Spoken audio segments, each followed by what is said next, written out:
और हिमाचल प्रदेश के लिए जो राजस्व घाटा अनुदान समाप्त करने की सिफारिश तथा भारत सरकार द्वारा उसे स्वीकार किए जाने का जो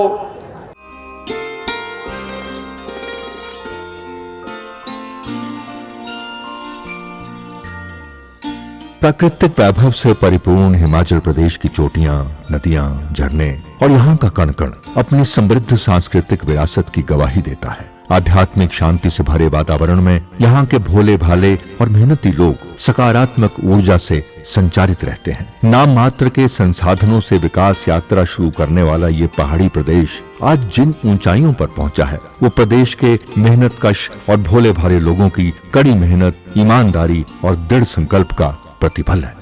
15 अप्रैल का दिन प्रदेशवासियों के लिए विशेष महत्व रखता है। देश की आजादी के 8 माह के उपरांत 15 अप्रैल 1948 को 30 छोटी बड़ी पहाड़ी रियासतों के विलय के परिणाम स्वरूप Himachal Pradesh chief commissioner province के रूप में अस्तित्व में आया। लोकतंत्र में आस्था रखने वाले जननायकों के नेतृत्व में यहाँ की जनता के संघर्ष को बड़ी सफलता मिली थी। 25 जनवरी 1971 को हिमाचल प्रदेश को पूर्ण राज्य का दर्जा मिलने के साथ हिमाचल प्रदेश भारतीय संघ का 18वां राज्य बना। विकास की इस यात्रा को आगे बढ़ाते हुए व्यवस्था परिवर्तन के संकल्प के साथ मुख्यमंत्री ठाकुर सुखविंदर सिंह सुक्खू ने प्रदेश में सुशासन से जन सेवा का अभियान शुरू किया है। मुख्यमंत्री जन हितैषी योजनाओं से विकास की नई इबारत लिख रहे हैं। सीमित संसाधन, विरासत में मिले कर्ज और भौगोलिक चुनौतियों के बावजूद मुख्यमंत्री ने कल्याणकारी राज्य की परिकल्पना को साकार करने के लिए अनेक अभिनव कदम उठाए, लेकिन प्रदेश की विकास की राह में बाधा डालते हुए भारत सरकार ने राजस्व घाटा अनुदान रोक दिया।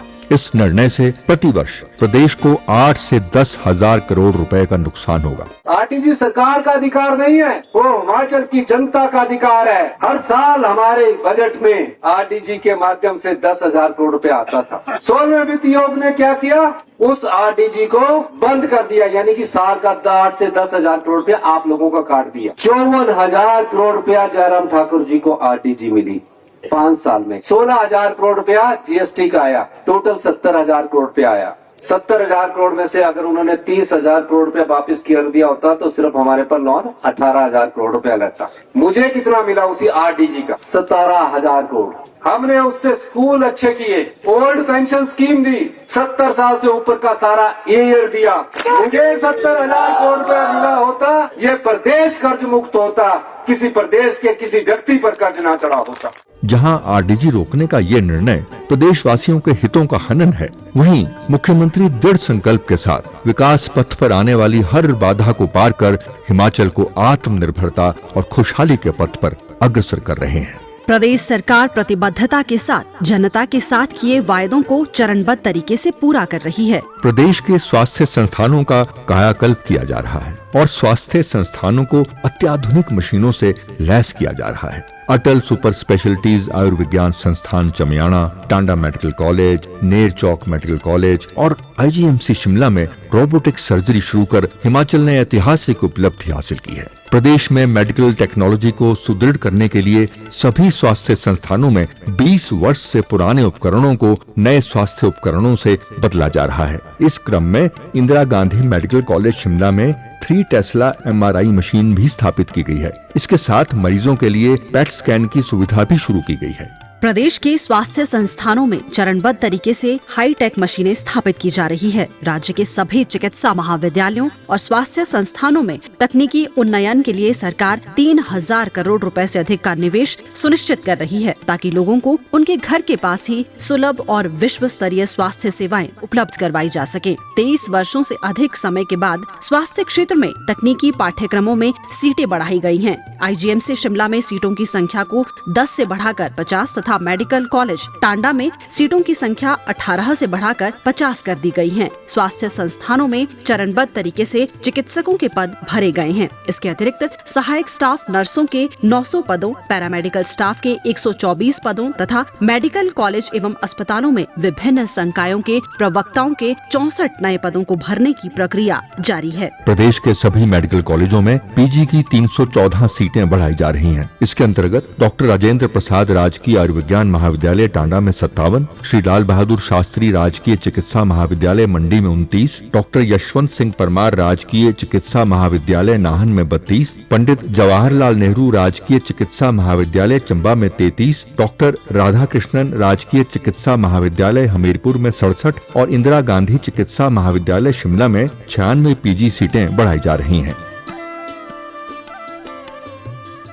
निर्णय लिया गया जिसका मैं जिक्र कर रहा था, उससे निश्चित तौर से प्रदेश में एक आर्थिक संकट आया है, मगर हमने पहले भी कहा है कि चुनौतियां आएगी, परेशानियां भी आएगी, दिक्कतें भी आएंगी, मगर हिमाचल प्रदेश के 75 लाख लोगों की इच्छा शक्ति, हमारी एकता, हमारी सोच, हमारा संकल्प, हमारा लक्ष्य, हमारी पहचान को कोई किसी भी तरीके से इतनी छोटी सी ग्रांट की वजह से हमारे संकल्प को तोड़ नहीं सकता है। हालांकि वर्तमान परिस्थिति में इससे एक हमें आर्थिक संकट ज़रूर आया है, मगर हमारी सेल्फ डिटर्मिनेशन, हमारी सोच, हमारी इच्छा शक्ति से हम निश्चित तौर से इससे लड़ाई लड़कर बाहर निकलेंगे और हिमाचल प्रदेश को पुनः आर्थिकी के जो है सही दिशा में आगे लेके जाने में जो हम संकल्प हमने लिया है उस पे निरंतर हम कार्य करते रहेंगे। इसको मैं आपको विश्वास दिलाना चाहता हूँ। प्रदेश के जो हमारे कर्मचारी हैं, हम उनको भी ये विश्वास दिलाना चाहते हैं कि प्रदेश के जो 1,36,000 कर्मचारियों की आर्थिक सुरक्षा और सम्मान जो ओपीएस की बहाली प्रदेश के अंदर की गई है, उसको हर स्थिति में सामान्य रूप से चलाए रखना, ये हमारी सरकार की वचनबद्धता है, हमारा दायित्व है, हमारी जिम्मेवारी है और इससे हम कभी भी पीछे नहीं हटेंगे, ये मैं आपको विश्वास दिलाना चाहता हूँ। आज मैं आपको ये भी बताना चाहता हूँ कि भूभुजोत टनल का निर्माण जो हमारे मंडी जिला के लिए और कुल्लू जिला के लिए आने वाले समय में एक बहुत ही महत्वपूर्ण कार्य सिद्ध होगा, जिससे आपकी पठानकोट से, धर्मशाला से और कुल्लू जाने के लिए, लाहौल स्पीति जाने के लिए एक शॉर्टकट हमारे इस टनल के माध्यम से होगा।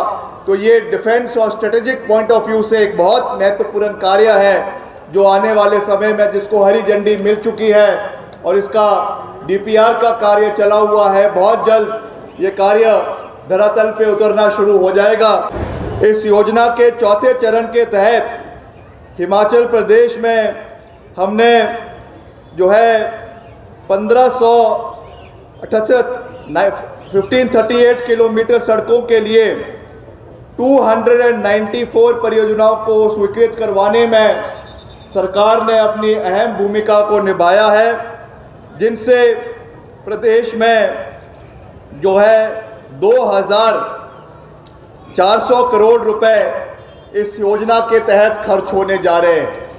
हम लगातार प्रदेश के लोगों से भी ये आह्वान करते हैं कि आपका भी उसमें हमें सहयोग चाहिए। भूमि दान होना बहुत आवश्यक है, तभी जाकर सड़कों का निर्माण कार्य करवाया जा सकता है, ताकि यहाँ की गति जो हमारे ग्रामीण क्षेत्र है, अनकनेक्टेड हैबिटेशंस हमारे इस इलाके के अंदर अभी भी रहे हैं, वहाँ पे ज़्यादा से ज़्यादा सड़कों का निर्माण आने वाले समय में हो सके।